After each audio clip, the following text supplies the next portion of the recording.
नमस्कार, मैं हूं सुनील यादव। खबरों की दुनिया में आपका स्वागत है। आइए देखते हैं खास खबर जो वर्तमान समय की सुर्खियां बनी हुई। मुंबई व उससे सटे उपनगरों में beer bar, dance bar, disco bar, night club में सुप्रीम कोर्ट के आदेशों की धज्जियां काफी लंबे समय से उड़ाई जा रही हैं। भारतीय संविधान में व्यवस्थाओं के संचालन को लेकर विधायिका, कार्यपालिका, न्यायपालिका के बीच शक्तियों के बंटवारे और संतुलन की व्यवस्था की गई है, लेकिन मौजूदा दौर में न्यायपालिका के आदेशों की जमकर धज्जियां उड़ाई जा रही हैं। इससे सरकारी खजाने को तो क्षति पहुंच ही रही है, साथ ही व्यवस्थाएं भी छिन्न भिन्न हो रही हैं। इस तार होती जा रही व्यवस्था के लिए सरकारी तंत्र और माफिया गठजोड़ जिम्मेदार है। ऐसा ही मामला मुंबई में ऑर्केस्ट्रा बार, डिस्को बार का है। इसके संचालन को सुप्रीम कोर्ट ने समय समय पर आदेश भी जारी किए हैं, लेकिन महानगर में इन आदेशों का पालन कराने वालों को फुर्सत ही नहीं। महानगर में कई बार बिना लाइसेंस और बेतरतीब ढंग से संचालित किए जा रहे हैं। इनसे मिलने वाला राजस्व सरकारी खजानों में ना जाकर भ्रष्ट अफसरों की जेबों में जा रहा है। इस गोरे धंधे को लेकर यदि कोई आवाज़ उठाता भी है तो उसे फर्जी ढंग से सलाखों के पीछे भेज दिया जाता है। अब इन गैर कानूनी बार संचालकों को लेकर राष्ट्रीय भीम सेना आंदोलन की रूपरेखा तैयार कर चुकी है। भीम सेना भीम आर्मी के राष्ट्रीय अध्यक्ष आर पांड्यान ने मुख्यमंत्री से लेकर पुलिस के आला अफसरों को पत्र भेजा है, जिसको लेकर भीम सेना के राष्ट्रीय अध्यक्ष आर पांड्यन ने एक बार फिर से इन बार मालिकों के खिलाफ मोर्चा खोलकर आंदोलन की चेतावनी देते हुए महाराष्ट्र के पुलिस अधिकारियों को पत्र भेजकर कार्रवाई की मांग की है। पांड्यन ने चेतावनी दी है, सरकार व पुलिस कार्रवाई करे, नहीं तो भीम सेना पार्टी 25 दिसंबर से आंदोलन के लिए सड़कों पर उतरेगी। ये किस तरह से कदम उठाएंगे? आपने देखा होगा पिछले बार आपने बड़े अच्छे लेवल पे मुद्दा उठाया था। जो सिस्टम भी इसमें अपने घबरा रही थी, पुलिस व्यवस्था भी इसमें घबरा रही थी।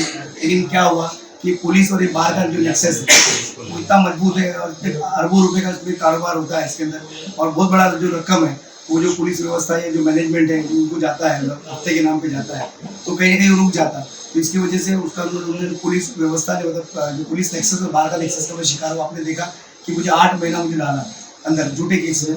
जो केस का मतलब कि जो समाज ट्रस्ट से जुड़ा था उसमें उन्होंने झूठा कुछ कंप्लेंट जमा किए। जो कंप्लेंट का मतलब रूल के हिसाब से मतलब उनका मतलब कि ना लेना था ना देना था, ये सब हमने कोर्ट के सामने देखा है। पहला इन्होंने हमको बेल होने नहीं दिया, बड़े मुश्किल से कैसे करते। उस पीरियड में क्या हो गया कि सुप्रीम कोर्ट में जो हमारा पिटीशन था, सुप्रीम कोर्ट वो पिटीशन को मतलब उनको ऐसा हुआ कि मैं पिटिशनर जा नहीं पाया, तो उसको जज ने उसको प्रोग्राम करके बाजू में कर दिया।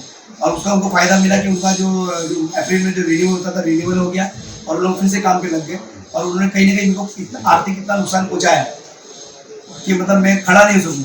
फिर भी देखो आप लोग का साथ है, और ये जो लड़ाई है हम फिर से लड़ेंगे और लड़ाई चालू रखेंगे। और इस बार वापस जैसे गया था हमने दिसंबर में, हमने जो मुद्दा उठाया था डांस बार के बारे में, सुप्रीम कोर्ट के आदेश के अनुसार चलना चाहिए। तो ये लड़ाई फिर से जारी रखते हुए अभी पूरी ताकत से इस बार मैं पूरे कार्यकर्ता, अपने पूरे महाराष्ट्र के जो तमाम कार्यकर्ता उस सबको इन्वॉल्व किया हूँ। और दिसंबर के लिए खास करके मुंबई सबको बुलाया हूँ। 24 दिसंबर से लेकर 2 जनवरी तक जो मतलब ये जो न्यू ईयर के नाम पे 31 के नाम पे जो बहुत बड़ा मतलब जो पैसे का ब्लैक पैसे का उड़ाल होता है, जो पैसे फेंके जाते हैं और नशा पानी का ही काम होता है, और जो लड़की का शोषण होता है, इसको रोकने के लिए, इसको अंकुश लगाने के लिए हमने हमारी जो टीम है, भीम सेना की महिला टीम है और जो कार्यकर्ता है उनको सबको हमने पूरे मुंबई, पनवेल और ये जो इलाके सब बांट के दिए कि यहाँ पर अगर ये सब काम होता रहेगा तो उसका अंदर घुस के उस चीज़ को रोकने की कोशिश करें। कायदा सुरक्षा जो प्रश्न होगा उसकी जवाबदारी पूरी पुलिस व्यवस्था की रहेगी। सर, जिस समय आपने जंग छेड़ी थी पिछले साल और जेल भी गए, क्या जेल जाने के बाद आपके मनोबल, आपकी राष्ट्रीय भीम सेना पार्टी के कार्यकर्ताओं का मनोबल कम हुआ या दोबारा लड़ाई उससे दुगने उत्साह के साथ लड़ेंगे? इससे हमारा मनोबल ध्वस्त नहीं हुआ और हम पूरी ताकत से, और हमको समझ में आया कि अब ये लोग किस तरह का हल्ला कर सकते हैं हमको, तो उससे उस चीज़ के लिए अभी मैंने जितने भी मेरे बिजनेस थे सब चीज़ सब में भी रिजाइन कर दिया हूँ, या कोई चीज़ में मैं हूँ नहीं। अब मैं फ्रीली हूँ, मतलब एक पॉलिटिकल लीडर हूँ, एक कार्यकर्ता हूँ, पार्टी भीम से नहीं हूँ। अब इसको जो अंकुश लाने का मैं पूरी ताकत से और पूरे उत्साह से करूँगा। मैंने पुलिस को जो कोई निवेदन दिया है तो उनको मैंने दिया है, तब उनका प्रशासन का काम है उस पर अंकुश लगाए, और ये जो चीज़ होने वाली है 24 दिसंबर से लेकर 2 जनवरी तक का, उस पर अंकुश लगाए। सर बारों के अंदर किस तरह का आरोप है, क्या होता है अंदर, असलियत क्या है? देखो बारों में एक्चुअली आप देखने जाओगे, बार भी दो टाइप के, ऑर्केस्ट्रा बार है जो डांस बार को मतलब डांस बार जो बंद हो चुके हैं, लेकिन ऑर्केस्ट्रा बार के अंदर में लोग जो मतलब जो सुप्रीम कोर्ट की गाइडलाइंस है, जो भी गाइडलाइंस है उसको फॉलो बिल्कुल नहीं करते। और अभी नया ट्रेंड आया है डिस्को बार, यहाँ पर कोई लाइसेंस नहीं होता, तो वहाँ पर खुलेआम मतलब वेश्यावृत्ति करते हैं, लड़की जो चकले का काम है डिस्को बार करते हैं।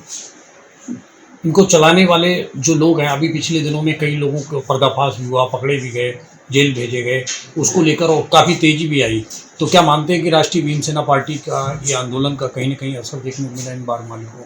देखो बार मालिकों का और पुलिस का नेक्सस बहुत स्ट्रांग है। पुलिस जो भी एक्शन ले रही है ना, ये उन पे ले रही है जो हफ्ता बराबर पहुँचाने हैं, मेरा मतलब साफ आरोप है।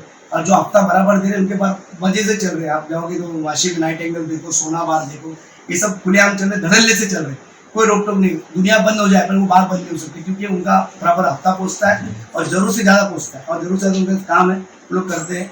तो ऐसे होटल्स है जिसका पैसा हफ्ता बराबर पहुँचता है उसको बराबर करते हैं, जो हफ्ता नहीं देता है उनका एजेंट होता है, वो बताता है ऐसा भी हफ्ता बराबर दे नहीं रहा है, तो उनके पर तुरंत रेड होती है ऐसा, और रेड होती है और उनको घुटने पर बिठाया जाता है कि आप पैसा दें। लेकिन हमको पुलिस व्यवस्था से बिल्कुल कॉपरेशन मिलता नहीं है। पिछले बार भी हमने देखा था 10 जो लगाते थे तो उन लोग क्या करते थे, हम लोग का नंबर वो पुलिस बार वाले को बता देते थे कि इसका इस नंबर से फोन आ रहा है, आप देखो अंदर बैठा हुआ है। तो उधर हमारे पिछले हमारे 2-3 कार्यकर्ताओं को उन्होंने बहुत मारा, लेकिन पुलिस स्टेशन में गए तो पुलिस ने कंप्लेंट भी नहीं ली, ऐसा है। तो पिछले बार का ही एक्शन था, तो इस बार उनको भी उम्मीद है ऐसा, लेकिन इस बार हम लोग इस तरह का एक्शन का जवाब हम खुद दे देंगे। क्या समझते हैं कि इन दोनों में सरकारों में क्या फर्क रहेगा कार्य प्रणाली को लेकर, और आपकी बात कहाँ तक चल रही है? देखो जहाँ तक आपने सुना होगा, जो शिंदे सरकार है, शिंदे साहब जब खुद कार्यकर्ता थे तो उन्होंने मतलब 11-12 बार तोड़े हैं और अपने पे केसेस लिए। तो इस बार वो मुख्यमंत्री है, तो मुझे समझ में नहीं आ रहा है, जो मुख्यमंत्री बन गए तो उनका भी किसने रोका? वो जो बोलेंगे दिन तो दिन, रात तो रात, तो फिर वो अभी उनको क्यों नहीं दिखाई दे रहा है बियर बार?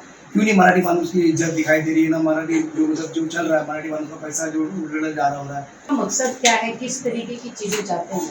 हम चाहते हैं कि महाराष्ट्र के अंदर, मुंबई के अंदर और नई मुंबई जो छोटे छोटे जिले हैं, ये जो वेश्यावृत्ति पूरी तरह से खत्म हो, क्योंकि इसकी वेश्यावृत्ति की वजह से छोटी छोटी लड़कियां, दलित पीड़ित जो लड़कियां हैं, जो छोटी बहुत गरीब घर से होती है, आपने देखा होगा मतलब कि एमपी में शिवपुरी जैसी जगह है जहाँ पर लड़कियां बिकती है 15,000, 20,000, 30,000, गरीब माँ बाप अपनी लड़कियां बेचते, उनको कुछ माफिया उठाते हैं, उनको खिलाते पिलाते, कुछ इंजेक्शन देते जिससे वो लड़कियां बड़ी हो जाती है।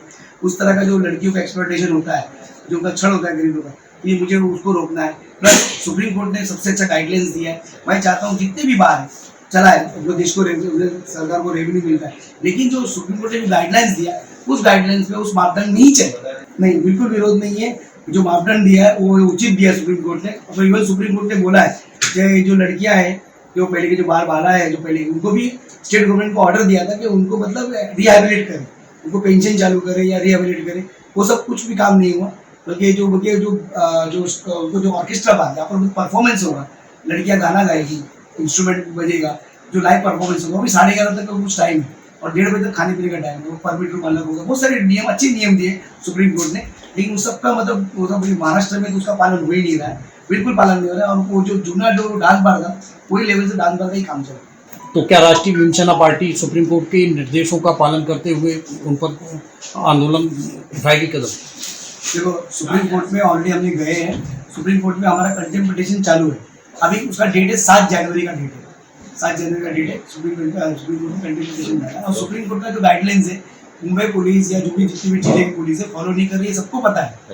तो मैं चाहता हूँ जितने जो नए कमिश्नर नई मुंबई के आए हैं और जितने भी कमिश्नर हैं, उन्होंने सुप्रीम कोर्ट का ऑर्डर जो हुआ है वो 685 नंबर है, उसको उनको चाहिए तो मैंने उनको ऑनलाइन लेटर में दिया है, वो ऑर्डर कॉपी निकाले, ऑनलाइन मिलता है, उस पर जो गाइडलाइंस दिए उस पर चलाने की कोशिश करें। अगर वो चलाने की कोशिश नहीं करेंगे तो चलाने नहीं, मतलब जो तैयारी करनी चाहिए नहीं करेंगे तो हम लोग उनको करने मजबूर कर देंगे। नवी मुंबई के नए कमिश्नर से उम्मीद है कि आपकी बात सुनेंगे। देखो उम्मीद की दुनिया कायम है। मैं जितने भी कमिश्नर्स हैं, नई मुंबई के जितने भी कमिश्नर्स हैं, उनसे ये उम्मीद करता हूँ कि मुंबई को और जो जिले को चकला बनाने से रोके, जो गलत काम हो रहा है, औरतों पे छल हो रहा है, ये सब हो रहा है, उनको रोके। जो पैसे की उड़ाड़ाल हो रही है, ब्लैक मनी का ये हो रहा है, नशे का कारोबार हो रहा है, नकली शराब का कारोबार हो रहा है, उन सब पे अंकुश लगाए। चकला बंद को अंकुश लगाने का काम हमारा है और हम करेंगे, और आप पुलिस से भी उम्मीद करते हैं कि ये सब चीज़ को अंकुश लगाए। अभी तक की खबर के साथ लेते हैं विदा।